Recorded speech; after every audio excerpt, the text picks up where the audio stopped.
In the last session, we successfully ran our web server as a service, but encountered challenges with changing IP addresses that demanded manual updates. This session will focus on integrating load balancing into our architecture, aiming to enhance availability and resolve the IP address fluctuation we previously faced.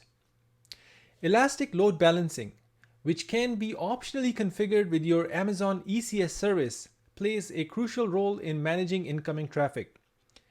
It proficiently distributes this traffic across multiple ECS tasks across various availability zones. It continuously monitors the health of these targets, ensuring that traffic is only directed to those that are functioning properly. As your traffic fluctuates over time, Elastic Load Balancing Service scales your load balancer accordingly. This ensures an even distribution of traffic across the tasks in your service, enhancing overall efficiency and reliability. When you link your tasks to a target group, traffic directed to that group is automatically routed to one or more of the registered tasks, based on the specified protocol and port number. Furthermore, associating a target group with an Amazon ECS service means Amazon ECS will handle the registration and deregistration of containers with your target group automatically. A listener is responsible for handling incoming client connection requests, operating on the specific protocol and port you set. The routing of requests by the load balancer to its target group is governed by the rules you establish for each listener. When a request is received, the load balancer assesses these rules based on their priority to decide which one to apply.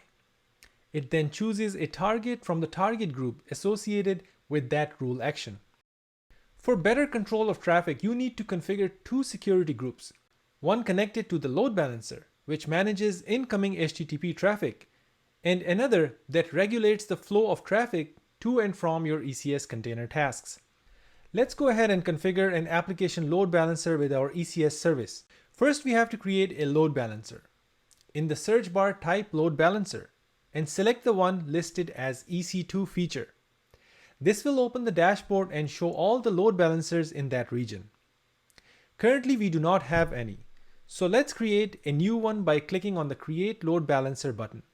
In this workshop, we will be using Application Load Balancer, so select that one. Give your load balancer a name. For the scheme, keep it internet facing and select IPv4 as the IP supported by your subnets. Under the networking section, select the VPC and then check the availability zones and select the subnets where you like to launch this load balancer. Since this is an internet-facing load balancer, we have to select public subnets in our VPC. Also, select the security group associated with that load balancer. In our case, the security group should allow port 80. For listener, select HTTP port 80. Now you have to define a target group associated with that listener. Since we do not have any, we will create a new target group and link it with this load balancer. For the target group, select IP address option required for ECS Fargate tasks. Give your target group a name and select the container port where traffic should be routed. Lastly, select the VPC and click Next. Because we have not launched our ECS service, there are no targets to register yet. When we launch ECS service, it will automatically register tasks with this target group. Finally, click Create Target Group. Then refresh the target group list and select our new target group. Once you're done, click Create Load Balancer. After some time, when Application Load Balancer state changes from provisioned to active, we can go ahead and create our ECS service. This time, we will select the Load Balancer option and select our load balancer. Under Target Group, select the target group we associated with the load balancer and click Create. When the service launches the tasks, it will register these tasks with the target group automatically. Let's verify this by going back to our load balancer and selecting the target group. We can see that this target group now have two healthy targets. Next, we can copy the DNS address and paste it in our browser. Our app is now up and running behind the load balancer. Let's go ahead and now terminate one of our tasks to see if ECS service launches a new one and registers it automatically with the target group. We terminated a task with IP address ending in 91.